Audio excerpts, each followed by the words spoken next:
स्वागत है आप सभी का फिर से एक नई वीडियो में। दोस्तों आज बात करेंगे शिक्षक बहाली के ऊपर। शिक्षक बहाली का इंतजार लाखों अभ्यर्थी बरसों से कर रहे हैं। ऐसे में जो कुछ भी किसी के मुंह से अगर निकल जाता है कि शिक्षक बहाली के लिए ऐसा कल होने वाला है, ऐसा 1 महीने के बाद होगा, अप्रैल में आपकी बहाली आ जाएगी, तो बहुत ही सुकून मिलता है शिक्षक अभ्यर्थियों को। लेकिन वह बात जब उस डेट को, उस तारीख को जब वह बात झूठा साबित हो जाता है तो उतना ही दर्द होता है जितना शायद खुशी भी ना मिली हो। इसी कड़ी में फिर से एक बार शिक्षक अभ्यर्थियों के लिए खुशखबरी के रूप में बहुत सारे लोग ऐसी खबरें लेकर आए हैं, उसी की हम चर्चा करेंगे। अब ये कितना सच होगा ये तो आने वाला कल बताएगा। और कल 6 मार्च है और 6 मार्च को नीतीश कैबिनेट की बैठक को लेके जो एक बार फिर से सामने बातें आ रही हैं कि शिक्षक नियुक्ति की नई जो नियमावली है उस पर मुहर लगने की संभावना जताई जा रही है। अगर 6 मार्च को आयोजित कैबिनेट की बैठक में इस प्रस्ताव पर मुहर लगती है तो शिक्षक अभ्यर्थियों के लिए बड़ा तोहफा माना जा सकता है। ये तो जाहिर सी बात है। अब सूत्रों से मिली जानकारी के अनुसार शिक्षा विभाग के बाद वित्त विभाग से शिक्षक नियुक्ति की नई नियमावली को मंजूरी मिल गई है, क्योंकि शिक्षा विभाग के बारे में आप पिछले बार भी खुद शिक्षा मंत्री के मुंह से ही सुने होंगे कि उन्होंने हस्ताक्षर वगैरह कर दिया है। और उसके बाद उन्हें फटकार भी लगाई गई थी कि जिस पर उन्होंने कहा था कि कैबिनेट में जाएगी और वो वहां से पास हो जाएगी। और नीतीश कुमार ने इसके बदले उन्हें, शिक्षा मंत्री को, फटकार भी दिया था कि कैबिनेट में होने वाली जो भी बातें हैं उसे एक्सपोज करना असंवैधानिक है। हालांकि मंजूरी मिलने की आधिकारिक पुष्टि अभी नहीं की जा सकी है, लेकिन अनुमान लगाए जा रहे हैं कि सीएम नीतीश कुमार की पहल के बाद वित्त विभाग इस प्रस्ताव को लेकर अलर्ट मोड में आया है। सीएम नीतीश कुमार की जानकारी में वो कह रहे थे कि मुझे इस बात की जानकारी ही नहीं है, और सीएम नीतीश को अब जानकारी हुई है जब वो फटकार सटकार लगाए हैं शिक्षा मंत्री को, तो उनके जहन में यह बात आई है और उसके बाद जो है वित्त विभाग इस प्रस्ताव को लेकर अलर्ट मोड में आया है। अब बताते चलें कि इससे पहले के कैबिनेट से ठीक पहले अभी जो कैबिनेट और उसके पहले जो कैबिनेट, उससे पहले की जो कैबिनेट हुई थी, शिक्षा मंत्री प्रोफेसर चंद्रशेखर ने ट्वीट करते हुए जानकारी दी थी और जिसके बाद अभ्यर्थियों की उम्मीद बढ़ गई थी। पर उस कैबिनेट में प्रस्ताव नहीं आने पर अभ्यर्थियों का निराशा जो हुई थी, उसके बाद अभ्यर्थी संघ और विपक्षी जो भी हैं बीजेपी, मामले को लटकाने का आरोप लगाया था मुख्यमंत्री जी पर, और मुख्यमंत्री जी पर मामले का आरोप लगा है तो मुख्यमंत्री जी एक्शन में है इस न्यूज़ के अकॉर्डिंग। और मुख्यमंत्री अगर एक्शन में आ गया है तो शिक्षक बहाली के ऊपर कुछ ना कुछ होना तय है।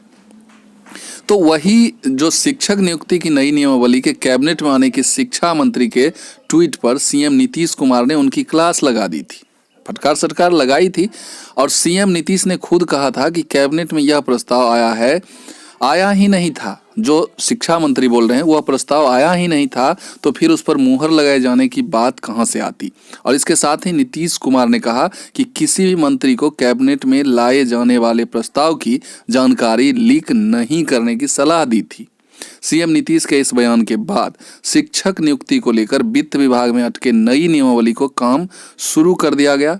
और अब जो है सूत्रों से जानकारी मिल रही है कि वित्त विभाग ने इस प्रस्ताव पे मुहर लगा दी है, और मुहर लग जाने से कल जो है यानी कि 6 को जो कैबिनेट बैठक नीतीश की होनी है उसमें नियमावली आने की भरपूर संभावना बन रही है। और ये जो है शिक्षक अभ्यर्थियों के लिए बहुत बड़ा गिफ्ट साबित होगा नीतीश कुमार की तरफ से। लेकिन ये कैसा गिफ्ट जिसमें कि आपको विज्ञप्ति ना मिल रहा हो, सिर्फ नीति मिल रहा हो कि ऐसे शिक्षक बहाली होगी, तो उसको जपते रहने से क्या आप शिक्षक बन जाएंगे? जब तक आप आवेदन नहीं करेंगे, आपकी काउंसलिंग नहीं होगी, आप नियोजित नहीं होंगे, तो आप शिक्षक कैसे बनेंगे? सिर्फ नियमावली आ जाने से आप शिक्षक थोड़े बन जाएंगे। इसलिए नियमावली का मतलब कह सकते हैं, नियमावली आने का इंतजार आप ना करें। आप प्रयास हमेशा ये करें कि आपका नोटिफिकेशन, आपकी विज्ञप्ति आवे, आप आवेदन करें, आप शिक्षक बने। और भी बातें हैं जो मैं आपको दिखाता हूँ, आप बने रहिए मेरे साथ, आप जाइएगा नहीं। अब यहाँ आप देखेंगे तो आलम यह है कि बहुत सारे न्यूज़ चैनल पर भी इस खबर को अब दिखाया जाने लगा है, और न्यूज़ चैनल के खबर को आप कितना सच मानेंगे ये आप पिछले घटना से भी देख चुके हैं। कोई भी खबर सच्ची नहीं हो रही है, किसी भी एंकर की, किसी भी पत्र पत्रिकाएं अखबार की खबरें सच्ची नहीं हो रही है। फिर हम और आप तो आम आवाम हैं, आम अभ्यर्थी हैं, इन्हें कैसे पता चलेगा। लेकिन फिर भी कल के डेट का इंतजार रहेगा कि क्या कुछ होता है। ये सारी खबरें हैं जो न्यूज़ चैनल पर दिखाए जा रहे हैं कि होली में मिल सकती है खुशखबरी, नई नियमावली पर लगेगी मुहर। ये सूत्रों से शिक्षक अभ्यर्थियों के लिए खुशखबरी। और फिर बड़े बड़े जो न्यूज़ एंकर हैं, आलिम अथर, आप देख सकते हैं कि सूत्रों के हवाले से बड़ी खबर, शिक्षक अभ्यर्थियों को होली की मिल सकती है खुशखबरी। कल नई नियमावली पे मुहर लगने की पूरी संभावना। सत्र के दौरान ही सरकार ने कैबिनेट बैठक का लिया निर्णय, और ये आज का ही ट्वीट है। फिर यहाँ आप देखिएगा, शिक्षा विभाग, पंचायती राज, नगर विकास, वित्त विभाग और विधि विभाग सभी से मिल गई सहमति, और नई नियमावली पे वित्त विभाग की मिली सहमति। राज्य में लगभग 3 लाख पदों पर होनी है शिक्षकों की बहाली। सीएम नीतीश कुमार ने बहाली की खुद शुरू की पहल, ये है। फिर आप देख सकते हैं कि रजनीश कुमार, इन्हें तो आप जानते ही होंगे, न्यूज़ 18 के एंकर हैं, संवाददाता हैं, जिन्होंने यहाँ ट्वीट किया है कि शिक्षक अभ्यर्थियों के लिए कल का दिन अहम, और सत्र के दौरान ही कल होगी कैबिनेट की बैठक। शाम 6 बजे के बाद शुरू होगी बैठक। नई नियमावली पे कल लग सकती है मुहर। वित्त विभाग की सहमति मिलते ही सीएम ने लिया है फैसला। होली को देखते हुए बैठक का लिया गया है फैसला।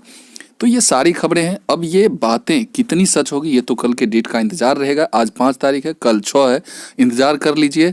और फिर से एक बार तैयार रहिए कि ये बातें अब क्या होंगी नहीं होंगी उसे झेलने के लिए। तो इस वीडियो को हम यहीं समाप्त करते हैं। आई होप कि यह वीडियो आपको अच्छा तो नहीं लगा होगा, क्योंकि अच्छा तब तक नहीं लगेगा जब तक कि आपका नोटिफिकेशन नहीं आ जाए। नियमावली एक बहाना है, नियमावली तो आ ही जाएंगे, लेकिन नोटिफिकेशन आना सबसे ज़रूरी है। तो फिर मिलते हैं किसी नए वीडियो में नई एनर्जी के साथ। तब तक के लिए जय हिंद, वंदे मातरम।